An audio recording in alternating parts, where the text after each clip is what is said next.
these words, the world around you, isn't being passively received, but actively predicted. Before light touches your eyes, before sound vibrates your eardrums, your brain is already constructing a version of reality, one it expects to see, one it has seen before, one it's confident you'll accept, because you always have. This is the astonishing truth behind perception. Your brain is not a camera, it's a prediction engine, and what you call reality is a controlled hallucination. It's been running your entire life. This isn't metaphor, it's science, and it's changing how we understand everything from consciousness to cognition to the very nature of truth. Welcome to the predictive brain. For centuries, we believed the brain worked like a passive observer, gathering sensory input from the world, analyzing it, and presenting it back to you as is. But what neuroscience now reveals is far more disorienting and far more profound. Your brain doesn't wait for the world to show up. It guesses what the world will be, based on your past experiences, your memories, your expectations, and the statistical patterns it has absorbed since birth. It then compares those predictions with incoming data, and if something doesn't match, it updates the hallucination to reduce the error. This constant loop of prediction, comparison, and correction is what neuroscientists call predictive coding. You don't see the world. You see what your brain believes the world is supposed to be, and 99% of the time, you don't notice the illusion at all. That rustle in the bushes, it fills in squirrel before you ever verify. That flash of a familiar face in the crowd, it's already labeled friend before you blink. That thought that repeats in your mind, it's not new. It's the echo of old neural pathways running well-worn simulations. What you call now is always a beat behind. A best guess, running just fast enough to convince you it's real. But here's where it gets even more fascinating and unnerving.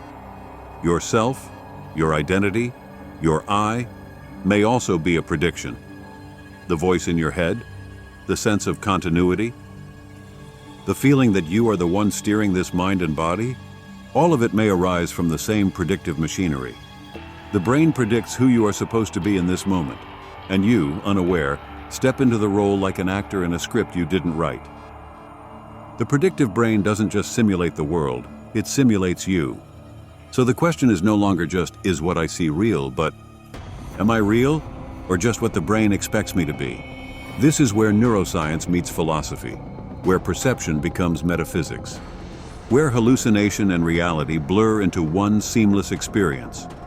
And yet, if the brain is simulating the world, who or what is aware of the simulation? We'll go deeper in the next chapter. But for now, pause. Notice what you're seeing. Notice what you're expecting to see. And wonder, how much of your world was predicted before it ever began?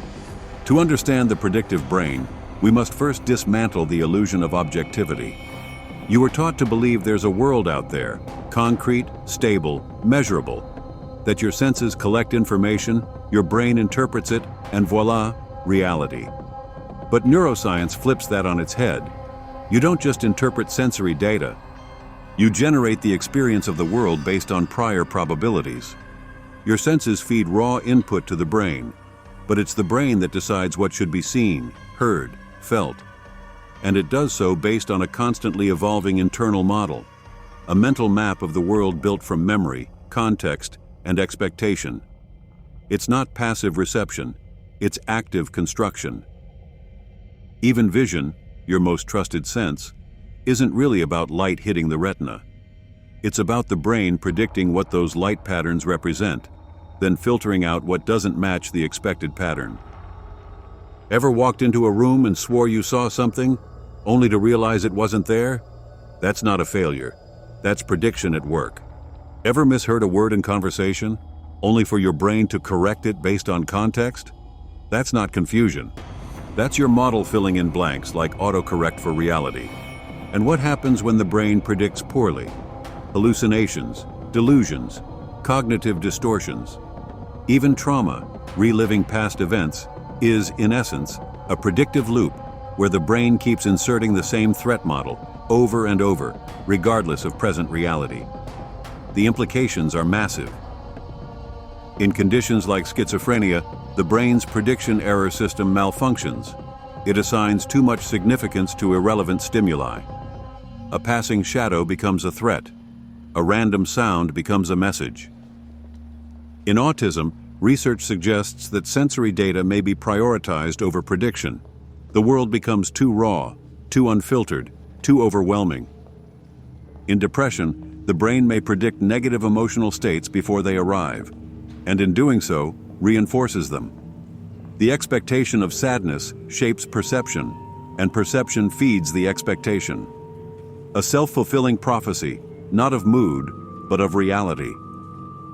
The predictive brain does not just explain perception. It may explain mental illness, emotional resilience, and the very construction of the self. If this stirred something inside you, subscribe, like, and share this with a fellow seeker. So let's ask a dangerous question. If reality is built from within, can it be reprogrammed? Can we change the model? Can we teach the brain to expect something new? Mindfulness, psychedelics, therapy. These are not just tools for healing, they're tools for interrupting prediction. They create prediction errors so profound that the brain has no choice but to revise its model, to stop assuming it knows what's real, to return to perception with beginner's eyes.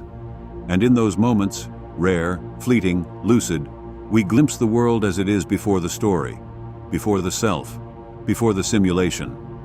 This is what some call awakening. Not a spiritual fantasy, but a neurological event, when the brain stops hallucinating and starts listening. But here's the paradox. Even your awakening will be folded back into the model. The brain will predict enlightenment. It will turn the extraordinary into a new normal, because that's what it does. It builds, it edits, it reduces uncertainty, even when that uncertainty is the very doorway to truth. Now ask yourself this. If your brain is constructing reality, and if it's constructing you as part of that reality, then who exactly is experiencing any of it? This is the mystery that lies beneath the model. Not the hallucination itself, but the awareness of hallucinating. You don't need to understand synapses or scan brain activity to sense it. You've felt it in the quiet moments, that eerie stillness behind thought, that watcher behind the words, the one who knows when you're lost in mind, and the one who gently notices when you return. Here lies a riddle neuroscience still cannot answer. If the brain is building reality as a simulation, who is observing it? Let's rewind. We've established that the brain is predictive, a constant loop of expectations and error correction. But consciousness is not just prediction. Consciousness is what witnesses the predictions. It is what knows when something feels wrong. It is what notices novelty, presence, awe.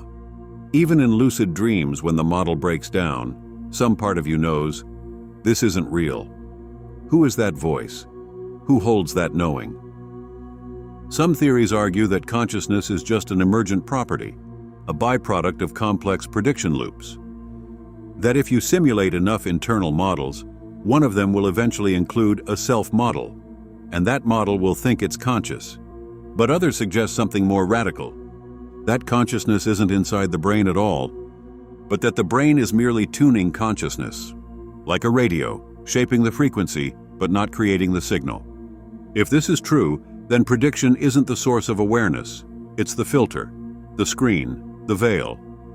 And the more accurate the predictions become, the more complete the illusion. This explains why meditation can feel like waking up, why psychedelics can dissolve identity, why trauma healing reveals not just a calmer self, but a truer witness. Each of these practices interrupts the prediction machine and lets something deeper emerge. Stillness, presence, the untold. So let's return to the everyday. You wake in the morning. Your brain predicts the room, your body, your name. You brush your teeth, check your phone, drink your coffee. All of it seamless, expected. But what would happen if you paused? If you looked at your hand and really saw it? If you tasted your breath as if for the first time? If you stopped predicting, even for a moment, and simply noticed? That moment is not just mindfulness, it's rebellion against the tyranny of the model, against the default script. Because in that sliver of unsimulated experience, you meet the part of you that cannot be modeled, cannot be reduced, cannot be predicted. You meet you, the real you, not the one made of memories and expectations, but the one made of witnessing. And perhaps that's the deepest irony of all. The more accurate the brain becomes at predicting reality, the more invisible reality itself becomes, until something breaks the loop, until you glimpse the world without the brain's lens. And in that glimpse, you don't just see the truth, you become it. So what does this all mean for how we live? It means that every moment of our lives, from joy to sorrow, from clarity to confusion, is mediated through an invisible architecture, a neural guessing game, fine-tuned by evolution, culture, memory, and habit. But it also means that this architecture can be rewired. Not all predictions are true, not all models are accurate, and not all illusions deserve to endure. What your brain expects becomes your world. So if you can change the expectation, you can change the world you live in. This is why healing often feels like remembering something ancient. Why transformation feels less like becoming someone new, and more like finally dropping the stories that never belonged to you. Because once you see the predictive brain for what it is, a masterful storyteller, you're no longer its passive audience. You become its editor, its co-author, its conscious partner. You can start to interrupt the storylines you've inherited, the emotional loops you've replayed, the identities you've performed. You begin to notice, this thought is just a habit. This fear is a prediction, not a prophecy. This version of me is one of many possible scripts. And in that space between stimulus and response, between expectation and experience, you rediscover the freedom to choose, to write, to awaken. This isn't about rejecting the brain's model. It's about seeing it clearly. When you walk into a dream and know you're dreaming, you don't have to fear it. You can explore it. You can shape it. Likewise, when you recognize life as a constructed hallucination, it doesn't make life less real. It makes it more miraculous. Because for the first time, you're aware of what's behind the curtain. You're not the prediction. You're the presence noticing it. So let the brain keep building. Let it construct its careful world of meaning and maps and memories. But don't mistake the map for the territory. Don't confuse the voice in your head for the one who listens. And when the noise gets loud, when the simulations grow thick, return to the simple act of noticing. Not thinking, not labeling, just noticing. Because awareness, pure, unfiltered, unsimulated awareness, was never a prediction. It was there before the model. It will remain after the model. And it's the only part of you that doesn't hallucinate. This is what it means to awaken in the dream. Not to escape the illusion, but to see through it. To live lucidly inside the prediction, while resting in the stillness that never needed to guess. Next time on the Neural Nirvana series, we explore the phantom self. When the mind believes what's not there until then, stay curious, stay conscious. If this stirred something inside you, subscribe, like, and share this with a fellow seeker.